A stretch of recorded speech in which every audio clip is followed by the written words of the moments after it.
Okay. सो हमारा next topic chapter 5 चल रहा है हमारा emerging modes of business, right.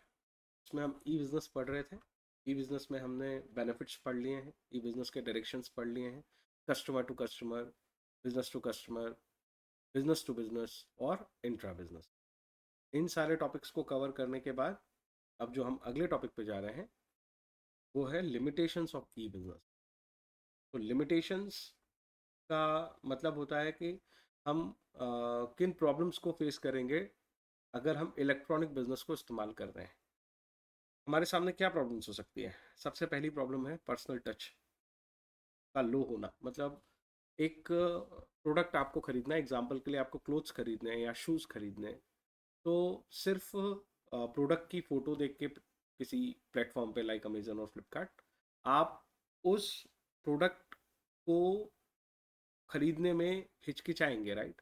क्योंकि आपको ये डर होगा कि मैं सही में जब इस अपैरल को पहनूंगा तो मुझे कंफर्टेबल कितना होगा। तो comfort is a major issue. Price को लेके आप सेटिस्फाई हो सकते हैं, आप उसके लुक को लेके सेटिस्फाई हो सकते हैं, लेकिन पहनने के बाद कंफर्ट को लेके आपको एक डर लगेगा क्योंकि आप उसे खरीदने के पहले ट्राई आउट करके नहीं देख पा रहे, जो कि आप एक ट्रेडिशनल बिजनेस में देख पाते हैं। तो ये एक इंपॉर्टेंट लिमिटेशन है इलेक्ट्रॉनिक बिजनेस की।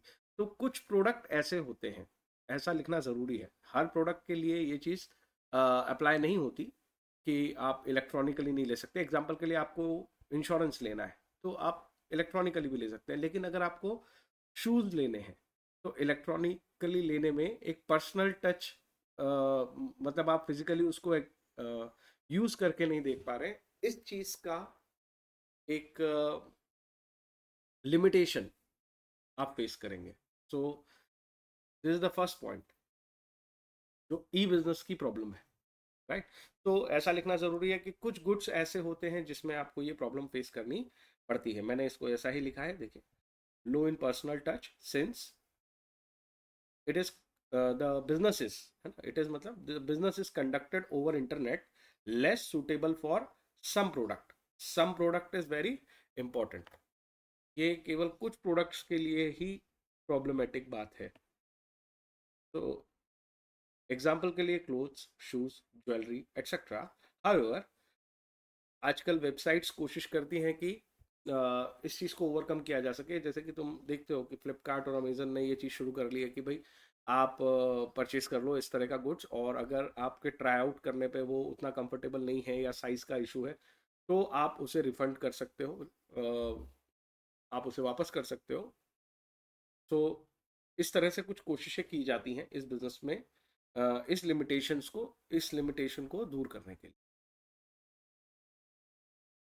अगला जो प्रॉब्लम है इसमें वो ये है कि एक इनकॉन्ग्रुएंस है। इनकॉन्ग्रुएंस का मतलब हम ये कह सकते हैं कि एक डिस्पैरिटी है, एक कॉन्फ्लिक्ट है किसके बीच में, between order taking and order fulfilment.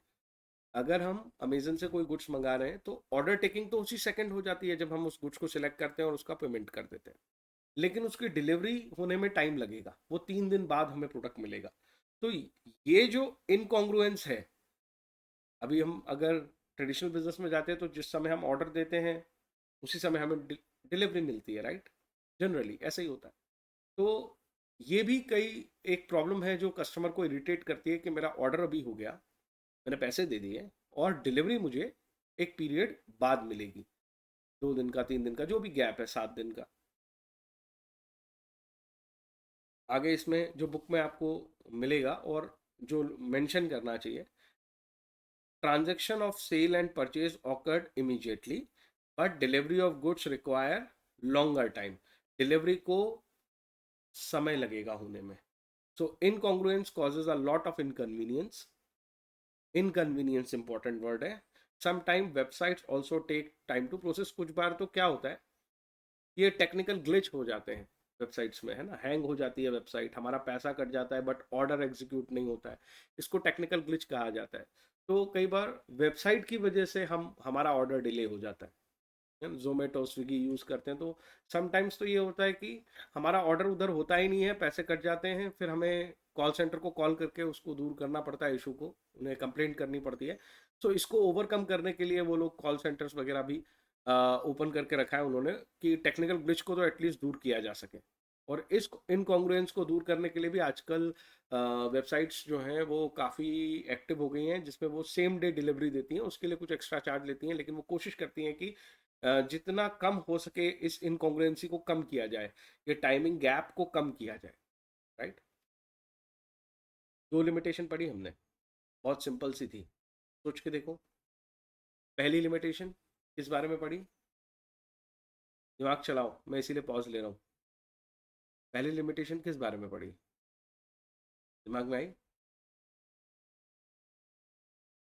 अगर हम ई बिजनेस करेंगे तो पर्सनल टच मिसिंग होगा।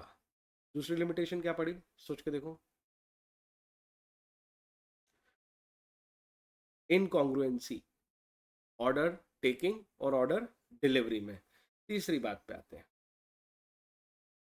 बिना टेक्नोलॉजी लिटरेट हुए, टेक्नोलॉजी लिटरेसी भी होती है ना, कि टेक्नोलॉजी कितना समझते हो आप, तो बिना उस कैपेसिटी के या कॉम्पिटेंस के, उस लिटरेसी के, आप ई बिजनेस नहीं कर पाओगे। एज अ कस्टमर भी आप परचेज नहीं कर सकते, और एज अ सेलर भी आप सेल नहीं कर सकते अगर आपके अंदर कैपेसिटी और कैपेबिलिटी नहीं है कंप्यूटर्स को समझने की, इंटरनेट को समझने की, उस पर काम करने की। बहुत ही सिंपल सा पॉइंट है। तो एक फेमिलियरिटी रिक्वायर्ड होती है, इससे कंप्यूटर और टेक्नोलॉजी के साथ आपका फेमिलियर होना नीडेड है, it is a basic requirement. Sorry. अगर आप कंप्यूटर से और टेक्नोलॉजी से फेमिलियर नहीं है तो आप ई बिजनेस नहीं कर पाएंगे। एक तरह का ये भी एक डिजिटल डिवाइड आ गया है। जैसे एक समय पे इंडिया में नॉर्मल जो हमारी एजुकेशन होती है उसमें लिटरेसी और इलिटरेट लोगों के अंदर बहुत बड़ा डिवाइड था, और ये डिवाइड दिखता है। तो इसे कम करने की कोशिश कर रही है गवर्नमेंट भी, और कंपनी भी कोशिश कर रही है, क्योंकि उनका प्रोडक्ट तभी तो बिकेगा जब कस्टमर इन चीज़ों से लिटरेट होगा। तो एडवर्टाइजमेंट भी तुम कई बार देखते हो, तो एडवर्टाइजमेंट में खुद एजुकेशन देने की कोशिश करते हैं वो, कि हमारी वेबसाइट पे जाना कैसे है, वहाँ पे क्या परफॉर्म करना है, क्या नहीं करना है। पेमेंट सिस्टम को लेकर गवर्नमेंट अवेयरनेस प्रोग्राम्स चलाती है कि भाई आप यूपीआई का इस्तेमाल करें, पासवर्ड किसी के साथ शेयर मत करो, है ना, क्रेडिट कार्ड का इस्तेमाल कैसे करना है। तो इस चीज़ की अवेयरनेस बढ़ाई जा रही है, और ये जो डिवाइड क्रिएट हो गया है लोगों के बीच में, कि कुछ लोग हैं जो टेक्नोलॉजी को बहुत अच्छे से उन टेक्नोलॉजी के साथ फेमिलियर है, वो टेक्नोलॉजी को बहुत अच्छे से समझते हैं, और कुछ लोग हैं जो टेक्नोलॉजी को बहुत अच्छे से नहीं समझते हैं। उन दोनों के बीच में ये जो डिवाइड है, इसको कम करने की कोशिश गवर्नमेंट भी कर रही है, बिजनेस भी कर रहे हैं, और लोग भी अपनी तरफ से करना चाहते हैं। तो इसको कम किया जा रहा है, but the present situation is ये डिवाइड एग्जिस्ट करता है, और ये एक लिमिटेशन है कि अगर आप फेमिलियर नहीं हैं कंप्यूटर्स के साथ और टेक्नोलॉजी के साथ, तो आप ई बिजनेस नहीं कर पाएंगे। तीन चीजें हो गई, अगेन रिपीट, दिमाग में वापस से लाओ। पहली चीज, लो पर्सनल टच, कुछ गुड्स के ऊपर ये प्रॉब्लम है। दूसरी चीज, इनकॉन्ग्रुएंसी, ऑर्डर टेकिंग, ऑर्डर डिलीवरी, इनके बीच में जो टाइम गैप है वो इरिटेट करता है कस्टमर्स को, इनकन्वीनियंस देता है कस्टमर को। तीसरी चीज, इट इज रिक्वायर्ड कि फेमिलियरिटी हो, ठीक है, इन पार्टीज में, related regarding computers and it's technologies, internet वगैरह, इन सब से फेमिलियर होना जरूरी है, बायर को भी और सेलर को भी। तीन लिमिटेशन हमने पढ़ ली, चौथी लिमिटेशन के बारे में हम पढ़ते हैं। एक रिस्क फेस करनी पड़ती है हमें, द वर्ड इज रिस्क। एक रिस्क फेस करनी पड़ती है हमें जब हम अ, जब हम ई बिजनेस कर रहे होते हैं। वो रिस्क क्या है? हम किसके साथ बिजनेस कर रहे हैं उस व्यक्ति के बारे में हम ज्यादा इंफॉर्मेशन नहीं रखते। वो पर्सन हमारे लिए एनोनिमस है, उससे हमारा कभी पीछे इंटरेक्शन नहीं हुआ, या हम उसे पर्सनली नहीं जानते। ऐसे व्यक्ति के साथ एक बिजनेस कर रहे हैं चलो कस्टमर टू बिजनेस में तो ये चीज नॉर्मल लगती है तुम्हें। सर कितनी बार होता है कि हम किसी शॉप पे जाते हैं, हम उस शॉपकीपर को नहीं जानते, फिर भी हम उसके साथ बिजनेस करते हैं, उसमें कौन सी बड़ी बात है, ठीक है। लेकिन एक B2B बिजनेस के बारे में सोच के देखो। मैं एक बिजनेस हूँ जो मैन्युफैक्चरिंग करता हूँ, एक बिजनेस है जो सप्लाई करता है रॉ मटेरियल। उस सप्लायर के साथ मैंने डील करी कि तुम मुझे हर महीने 10,000 यूनिट्स ऑफ रॉ मटेरियल दोगे। पहले महीने उसने रॉ मटेरियल दिया, मैंने उसको प्रोसेस में डाल दिया, मैन्युफैक्चरिंग शुरू हो गई। दूसरे महीने उसने रॉ मटेरियल दिया, कंटिन्यू चलता रहा, ओके। थर्ड महीने वो गायब हो गया, उसने रॉ मटेरियल नहीं दिया। अब मेरे मार्केट में डिमांड क्रिएटेड है, आधे अधूरे मेरे गुड्स प्रोड्यूस्ड हैं। अब मार्केट में मेरा नाम खराब हो रहा है, मेरे प्रॉफिट का लॉस हो रहा है। क्यों? क्योंकि वो सप्लायर मुझे रॉ मटेरियल नहीं दे रहा इमीडिएटली, इस प्राइस पे कहीं और रॉ मटेरियल मिल नहीं रहा। तो ये प्रॉब्लम हो गई। Are you getting my point? तो B2B में ऐसे मैं ढेरों एग्जाम्पल बना सकता हूँ, B2C में भी बनाए जा सकते हैं। बस ये समझाना चाह रहा हूँ कि इट इज अ प्रॉब्लम कि आप जिसके साथ बिजनेस करते हो उसको आप जानो पहचानो, उसके बिजनेस की अंडरस्टैंडिंग आपको हो। खासतौर पर B2B बिजनेस में it is very important. C2C में ले लो, आपने किसी लैपटॉप खरीदा, वो लैपटॉप चोरी का हो तो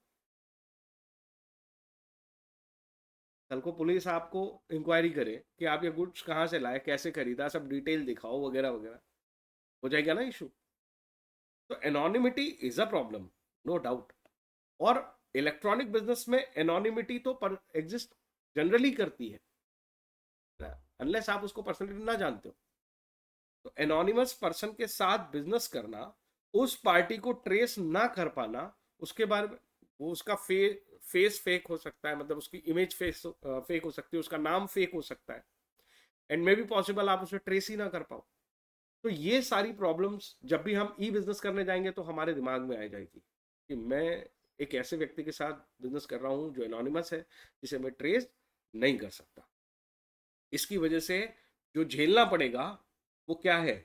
फाइनेंशियल, रेपुटेशनल और साइकोलॉजिकल लॉस। वो जो एग्जांपल मैंने अभी दिया था तुम्हें, सप्लायर वाला और हमारा बिजनेस है मैन्युफैक्चरिंग का, फाइनेंशियल लॉस भी हो सकते हैं, साइकोलॉजिकल लॉस भी हो सकते हैं, और रेपुटेशनल लॉस भी हो सकते हैं, मार्केट में आपका नाम खराब हो सकता है। तो ई बिजनेस करते समय ये लिमिटेशंस वाकई में एक बहुत बड़ी लिमिटेशन है, राइट? सो इस लिमिटेशन में फर्दर मैंने बुक में और जो चीजें थी उसमें से केवल क्रक्स निकाला है। It is very difficult to establish identity and location. वो ट्रेसेबिलिटी वाली बात को एक्सप्लेन कर रखा है और कुछ नहीं, कि आप उसे ट्रेस नहीं कर सकते, मतलब आप उसकी लोकेशन पता करना और उसको आइडेंटिफाई करना मुश्किल काम है।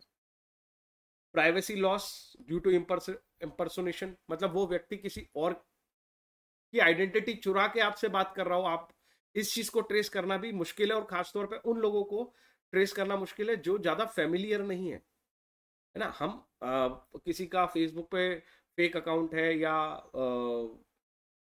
क्या बोलते हैं, ट्विटर एक्स, उस पे फेक अकाउंट है, तो जो लोग फेमिलियर होते हैं वो तो भी थोड़ा बहुत समझ लेते हैं कि यार ये अकाउंट जो है वो फेक है।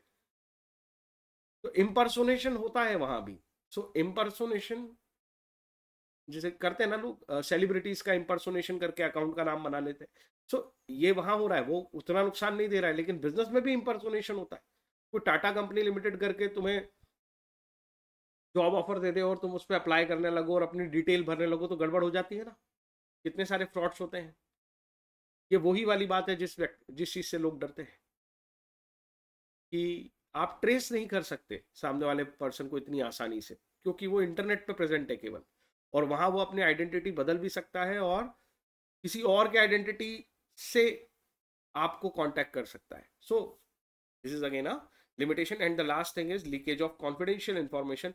कई बार आप अपनी जैसे क्रेडिट कार्ड डिटेल डाल देते हो, ये कभी नहीं करना। अपने बैंक से रिलेटेड डिटेल ना कभी किसी को बताया करो, और ना ही कहीं पुट किया करो, खासतौर पे ऐसी वेबसाइट पे जिसको आप नहीं जानते, जिसको आप नहीं समझते। और ऐसे किसी के मोबाइल से, किसी और के कंप्यूटर सिस्टम से कभी भी अपनी पर्सनल इंफॉर्मेशन शेयर नहीं करना चाहिए। वो इंफॉर्मेशन डेफिनेटली लीक होगी।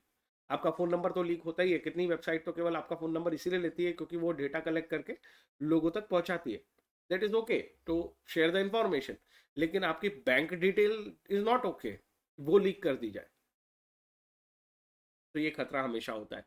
कॉन्फिडेंशियलिटी लीक होने का, प्राइवेसी लीक होने का, और उन लोगों को ट्रेस ना कर पाने का। तो ये एक बहुत बड़ी लिमिटेशन है ई बिजनेस की, कि यहाँ पे हमेशा एक रिस्क है कि आप एनोनिमिटी से डील कर रहे हो, आप एक ऐसे पर्सन से डील कर रहे हो जिसको आप जानते नहीं हो, वो नॉन ट्रेसेबल हो सकता है, और इसकी वजह से आपको फाइनेंशियल, रेपुटेशनल और साइकोलॉजिकल लॉसेस बियर करने पड़ सकते हैं। होप मेरी बात समझ में आई। अभी तक हमने 4 लिमिटेशन पढ़ी, चलो कोशिश करते हैं कितना याद हुआ। पहला, लो पर्सनल टच। कुछ गुड्स के ऊपर ये ज्यादा प्रभावी, ज्यादा इम्पैक्ट डालता है। नंबर 2, कोशिश करो इनकॉन्ग्रुएंसी, ऑर्डर टेकिंग और ऑर्डर डिलीवरी, इन दोनों के बीच में टाइम गैप होने की वजह से कस्टमर को इनकन्वीनियंस फील होता है। अगला ट्राई करो, जो याद आए वो बोल सकते हो। अभी लेटेस्ट वाला आया है, वो लेटेस्ट वाला सोच लो, पुराना आ रहा है, पुराना सोच लो, बट सोचना जरूरी है। यस,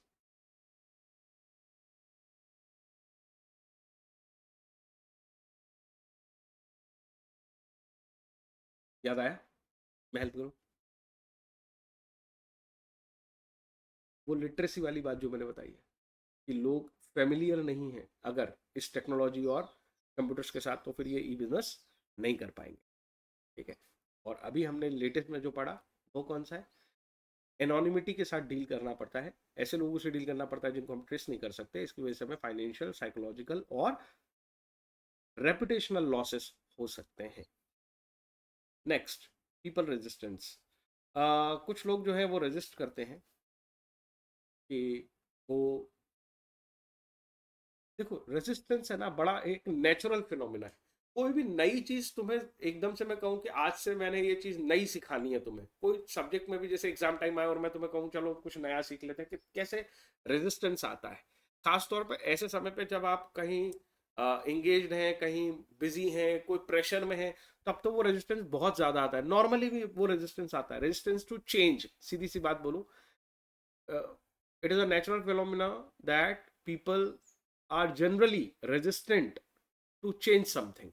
जैसा इन्वायरमेंट है वो उसमें कंफर्टेबल है, वो उसे बदलना नहीं चाहते। तो ये ई बिजनेस भी एक चाहता है कि भाई आप कुछ नया सीखो, टेक्नोलॉजी से रिलेटेड नया सीखो, कंप्यूटर से रिलेटेड नया सीखो, और ये सब चीजें भी सिखाता है कि बोले आप अपनी प्राइवेसी का ध्यान रखो, डेटा लीकेज रोको। तो घबराहट शुरू हो जाती है अपने अंदर। और देखो यंग एज में वो घबराहट कम होती है, पर तुम पेरेंट्स से बात करो और फिर उसके बाद ग्रैंड पेरेंट्स से बात करो, वो रेजिस्टेंस बहुत स्ट्रांग है, क्योंकि वो कहते हैं कि यार हमारा पर्सनल डेटा कहीं लीक हो जाएगा, ये चीज उनके लिए बहुत बड़ी है। उनका रेपुटेशनल लॉस या साइकोलॉजिकल लॉस बहुत बड़ा है as compare to yourself, क्योंकि तुम उतने अभी कंफर्टेबल पोजीशन में नहीं हो। तो लाइफ में जो लोग कंफर्टेबल पोजीशन पे चले जाते हैं, उसके लिए तो ये रेजिस्टेंस बहुत ही हाई हो जाता है। So it is again an issue with E business, because ये रिक्वायर करता है कि आप डेली टेक्नोलॉजी एडवांसमेंट के साथ सीखते भी जाओ। तो नया नया सीखने को लेके लोग रेजिस्टेंस शो करते हैं, वो कहते हैं हम नया नहीं सीखेंगे। सो ये जो इनसिक्योरिटी है ना, इस प्रॉब्लम को क्या बोलते हैं? इनसिक्योर फील करना, कि यार अगर हमने ये बिजनेस में गए, या हमने ट्रांजेक्शन ऑनलाइन कर लिया, या बैंक से कर लिया, या यूपीआई का इस्तेमाल कर लिया, या क्रेडिट कार्ड का इस्तेमाल कर लिया, और फिर ये तो चोरी भी हो जाता है, इसमें तो फ्रॉड भी हो जाते हैं, तो एक नॉर्मल सी फीलिंग है, इनसिक्योरिटी की फीलिंग आने लगेगी लोगों के। और उस इनसिक्योरिटी की फीलिंग, वो जो इनसिक्योरिटी की फीलिंग है, वो बिजनेस करने से रोकेगी।